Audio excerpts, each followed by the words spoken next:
Okay, so I wasn't planning on hopping on here and making a video, but Source wanted me to. I just finished holding space for my very first local in-person healing circle, and it was such a beautiful experience to get to hold that space together. My business was always more focused and tailored to one-on-one work, so it feels like my dreams are slowly coming to fruition. But I think because I just had this experience, this message wanted to come through. Because one of the things that we were talking about in the circle was how when you're doing something new, there's like this thing that can happen with your brain that's going to hold you back from like fulfilling what you're trying to do, which could be like, and it can lead you to doing something which is avoidance. Like it can lead you to fight or flight, your nervous system's activated, and because you're getting overwhelmed, there's too many feelings, you can't tell what's anxiety versus what's excitement, all this and that. And in the circle, we were talking about this because I was thinking about in the healing and the spiritual community, the healing community, the community of people that are all about self-growth, self-empowerment, and helping, like coaches, whoever you might be. Those people tend to have to feel like they need to act like they got their shit together. They have to act like they can put the face on, show you that if I made it, you can too. And they have this mentality, some of them, not all of them. I'm not saying that this is the whole community, but there is a good amount of them that have a lot of the light on them that feel like, I think because they might have this big spotlight on them, they think they have to act a role of being perfect, being the picture perfect version of a human in their most healed form. When in reality, I feel like a lot of the lessons that we give to people around us are when we create the most ripple effect in this world is through being in our most genuine, authentic truth. When we are in our most rawest form, when we're standing in our truth, whether that truth is messy one day and pretty self-composed the other, that truth has gifts, that truth has wisdom to show the world. And when we are too focused on fixating on how to be or show up one way, we will deny all these other facets and parts and pieces of ourselves just to align with the masses. What that does a disservice to you, and it does a disservice to those around you that aren't seeing that other side of you. And maybe that's the side of them that maybe is going to be hard or uncomfy to look at, but that's the exact thing that they are meant to look at because it's going to help them have a mirror. And we got to remember, like as humans, I feel like it is our sacred responsibility to honor and embody our truest authentic selves because they do have something to offer the world. They do have something to show people that may or may not align with our values or beliefs or whatever, because whether we're just a simple thing to disagree with, that's still adding to the cause of helping them grow and over time in life. With everything I'm saying, I feel like you can even apply this to businesses or when you're trying to start something for yourself or work or get somewhere in life, and trying to do that while you're healing at the same time is a lot of work. It's so exhausting, and having to put on that straight face, that face of like normalcy for everyone else to see, but you're there in the background just dying on the inside. I feel like it makes sense when you're trying to contain and facilitate space. Like I'm a trauma-informed facilitator for deep healing, so yeah, I gotta do that.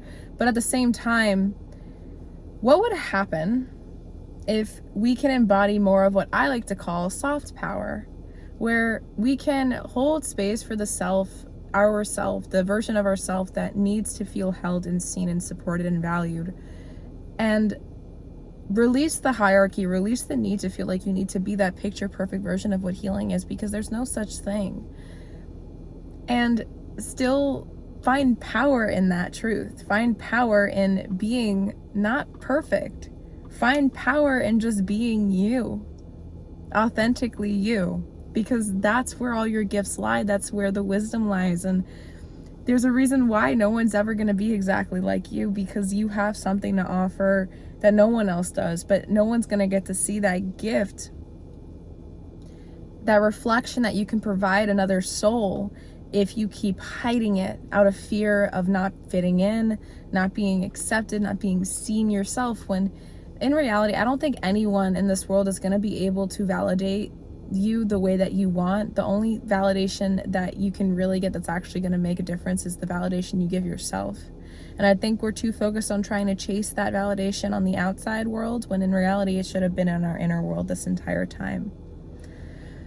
So I just thought that was food or thought to sit on. I thought to sit on. And I just wanted to say, like, remember, if anyone's trying to sell you something and they act like they're perfect, don't listen. Most of the time, those are people trying to put on the mask, trying to play the facade, trying to perform to get you on their side. But you shouldn't have to perform in a community that's all about helping you align with the most healed version of yourself, because the most healed version of yourself is your truth.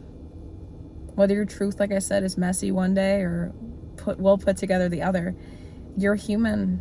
And I think as healers, or whatever you identify as, if you're here to help other people heal or be better versions of themselves in any way, shape, or form, I think the biggest thing we should be preaching is being authentic, being genuine, because that's how you get people to align with the right frequencies. That's how you get people to attract the right people in their circle, in their field.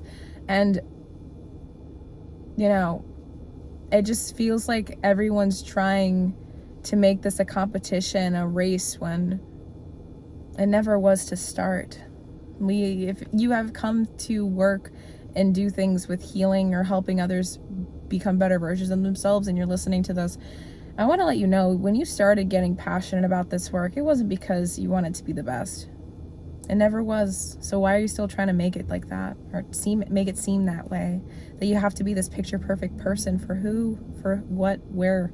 Like, that's a wound, and I think it's being saturated or leaked into the healing work. So, you know, maybe that's something you could sit with, maybe that's something you can reflect on, but I just felt really called to share that here, because like I said, you know, I'm the person who's always going to tell you to be truthful and honor your truth regardless of what anyone says about it. If they disagree or agree, you know, you can agree to disagree. And what matters is that you stay true to you. Because I'm telling you, if you have to choose between your head and your heart, and if you go with your heart, you're never going to be disappointed. You're never going to regret it. Because even if things don't work out in the way you expect it, right? With our hearts going or following our heart rather than our head, we're not going to be disappointed over time when we look back at it, because we're going to be like, well, that's actually what I wanted to do. How can I be disappointed over something that my heart really wanted? Versus if you're just doing something because you think it's what's the best thing to do or the right thing, that's your mind speaking, you might be disappointed or regret it, or even resent yourself long term when you look back at it. So do you get the picture? I feel like with our hearts are taking us to where we're meant to be. And we need to trust in that process, surrender to the process. And the only thing that is going to make it hard to surrender is the need for control that your brain's going to try to make you have at it for. So remember, once we can further keep befriending those two things, make them remember that they need each other to have equilibrium in life, that's what's really going to help your own little world go round. And that's the same when it comes to healing work. Like, when you're trying to build something and you're trying to heal at the same time, that's where the focus should be. The focus shouldn't be on either or. And I think that when survival brain gets activated, we're a little bit too much in the logic of like, how can I show up to be the perfect version of me? When in reality, ask yourself, is that the version of you that you really show to your friends? Is that the version of you that you really try to actually honor? Or is it just the mask you put on when you're trying to impress? Do you get the difference? So just some food for thought. I really just felt called to hop on here and share that. And I send you guys so much unconditional love. Have a beautiful rest of your day. Let me know in the comments if you have anything you want to debate. I love a healthy debate. This is an open discussion, okay? So sending you love. Bye.